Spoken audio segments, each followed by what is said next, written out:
কথায় আছে কুড়িতেই বুড়ি, আর আমি কুড়ির আগেই চুল পড়ে বুড়ি হয়ে যাচ্ছি। তো আমি বাড়িতেই একটা তেল বানিয়েছিলাম, সেটা আমি ভালো করে মাথায় মেখে নিয়েছি, একটু ম্যাসাজ করেছি। তো তারপর আমি চুলগুলো সব এক জায়গায় করে একটা ভালো ক্লিপ দিয়ে একটা খোপা করে নিয়েছি। আমি উঁচু করে চুল বাঁধি বা খোপা করি, যাই করি না কেন, এই ঘাড়ের দিক থেকে এই চুলগুলো বেরিয়ে যাবেই, মানে এরা মনে হয় ঢুকতে চায় না, এদের মনে গরম লাগে চুলের মধ্যে। তো যাই হোক, তারপর চুলটা আমি শ্যাম্পু করে চলে এসেছি, আর রোদে বসে বসে এই চুলগুলো শুকিয়ে নিলাম। আর বিকালের দিকে আমার মামারা এসেছিল, মামার ছেলেকে নিয়ে আমি একটু মাঠে চলে গেছিলাম।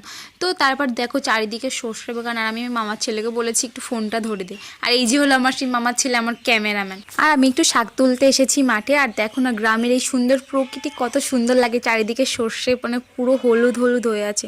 তো তারপর সর্ষে তুলে আমাদের খেতে আমি চলে গেছিলাম মটরশুঁটি তুলতে। কি খাচ্ছ এটা? কেন মটরশুঁটি? কি জোরে বলো। মটরশুঁটি। আর একবার। মটরশুঁটি। ই মা বলতে পারে না।